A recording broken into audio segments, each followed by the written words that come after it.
қонақ үйге Берак Серхатпен ажырасу мәселесі бойынша сөйлесем деп келеді. Серхат Беракқа: саған Лондондағы үйді қалдырамын, ай сайын ақша алып отырасың. Былайша айтқанда таршылық көрмейсің. Бірақ мұның бәрі тек қыздарым үшін ғана жасаймын дейді. Берак: жоқ, керек емес дейді. Серхат: онда не қалайсың, яқтама, оны да ал дейді. Берак: маған ол да керек емес. Маған қолма-қол ақша керек деп осы сумманы счетқа аудар дейді. Серхат: неге керек дейді. Берак: сендерден алыс кетуге, сен де Илкем да Хаял да менен бас тарттыңдар дейді. Серхат: қыздарға бұлай жасамайсың, оларды қиналсын деп тұрсың ба? Бір күні олар сені кешіргенде аналары қайда екенін білуің керек дейді. Берак: олар мені сенің кесіріңнен көргісі де кешіргісі де келмейді дейді. Серхат: тыңда Берак, мен саған қыздардың өз сезімдері үшін жазалауға жол бермеймін. Ал жоғалғың келсе жоғала бер. Жердің астына кіріп кетсең де мен сені бәрібір табам дейді. Берак: табасың әрине. Серхатты жердің қолы жетпейтін жер жоқ. Бірақ мен көрген азабым үшін сені жазалаймын дейді. Серхат: егер мені қыздарымнан алыстатқың келсе, бекерге әуре болма. Олар сенің шынайы бет-бейнеңді көрді дейді. Берак: мен олар туралы айтып тұрған жоқпын. Серхат: онда не айтып тұрсың дейді. Берак: жақында білесің деп кетіп қалады. Седеф Беракты көріп: Серхат саған қонақ үйде тұруға рұқсат берген жоқ па дейді. Берак: сен Серхатқа менің қайда екенімді айтып сатып кеттің дейді. Седеф: мен тек жақсылардың жағында болуды таңдадым. Берак: мен сені кешірмеймін, сенен кек аламын дейді. Седеф: бұрын қорқатын едім, ал қазір сен менің көзіме аянышты болып көрінесің, әрі дәрменсіз болып тұрсың. Сен маған ештеңе істей алмайсың дейді. Седефтің сөзіне ашуланған Берак оны көлікпен қағып кете жаздады. Бірақ Джан көріп қалып Седефті құтқарып қалады. Седефтің зәресі қалмайды. Тибет Зейнепті Кадер жайлы сөйлесеміз деп шақырған соң, Зейнеп Тибетке ауруханаға келеді. Тибет: неге қыз әкелмедің дейді. Зейнеп: сен ұзақ уақыт бойы оған қызықпаған болсаң, демек сенде де әкелік мейірім жоқ.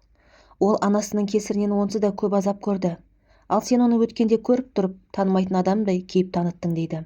Тибет: ол кезде Кадер мен үшін бөтен еді, қазір бәрі өзгерді дейді. Зейнеп: егер шындық ашылмағанда, сен оны әлі де танымайтындай болып жүре берер едің дейді.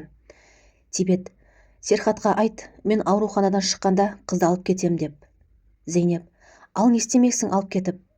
Тибет: интернатқа жіберемін, жақсы мектеп табамын, оған жақсы қарайды, уайымдама. Оның үстіне тағы бір балам бар, бала қарауға уақытым жоқ. Сен Кадерді жақсы көретініңді білем. Егер менің үйімде қалып Кадерге қарасаң, онда Кадерді интернетке бермес едім дейді. Зейнеп: сен не айтып тұрсың? Сендер Берак екеуің бір-біріңе лайықсыңдар деп ашуланып кетіп қалады. Джан Седефке: Берактан алыс жүр. Серхат оны өз өмірінен шығарып тастаған соң, ол есінен адасты дейді. Седеф: ол әрқашан сондай болатын, тек бет-бейнесін жасырып жүрді. Джан: енді ол біздің өмірімізде болмайды дейді. Седеф: жоқ, Берак оңай жеңілмес. Ол әлі талай нәрсе істеп, талай адамды құртады дейді. Азра Джиханмен қонақ үйге тамақтануға келеді. Эбруді әдейі қызғансын дейді. Эбру қызмет жасайды. Азра: Эбру, мен саған Джихан ұнайды деп қалдым, бірақ ол мүмкін емес. Мен Джиханның әйелімін, ал сен жай ғана даяшысың дейді. Джихан сен сияқтының талайын көрген, ол саған тіпті бұрылып та қарамайды дейді. Джихан Азраға: не істеп жатсың дейді. Эбру ашуланып: ант етемін, мен өзім де қарамаспын дейді.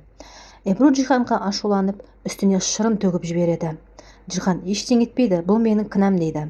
Азра Джиханға: мен оған өз орнын көрсеттім дейді. Джихан: тыңда, жаным, сенің қызғанышың маған ұнайды, бірақ қызды бұлай қинама дейді.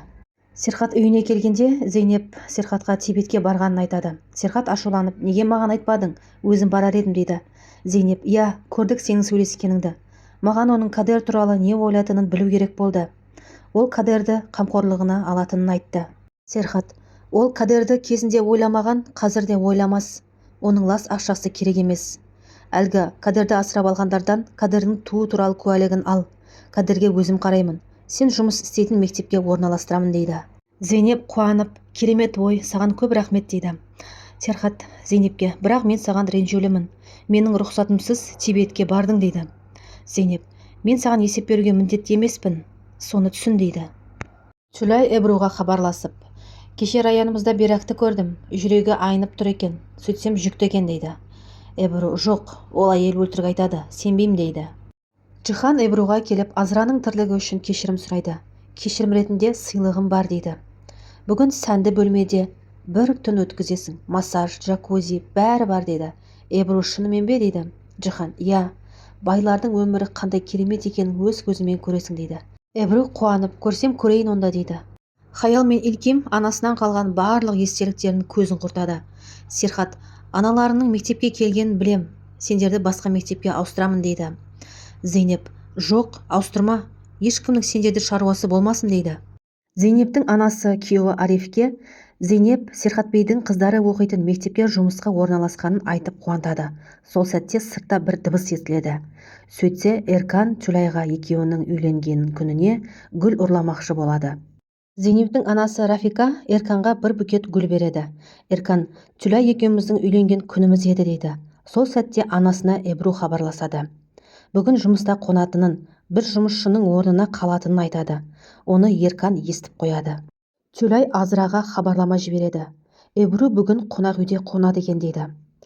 Азра Джихан жоқта Джиханның телефонымен Эбруға бір қоңырау жіберіп қояды да өшіріп тастайды. Джихан келгенде Эбру хабарласады.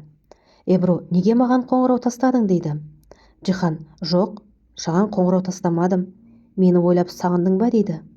Эбру: сені тіпті ойлаған да жоқпын, джакузиден шығып енді фильм көремін дейді. Джихан: күт, бірге көреміз деп қонақ үйге Эбруға кетеді. Серхат қонақ үйде жалғыз өзі ішімдік ішіп Зейнепке хабарласады. Бірақ менің әлі де жоғалтудың азабын сезінгенімді қалайды. Оны өзі бүгін қонақ үйде айтты дейді. Зейнеп: үйге кел, сөйлесейік дейді. Серхат: мен ол үйге барғым келмейді. Оның барлық естеліктерімен бірге үйді өртеп жіберемін дейді.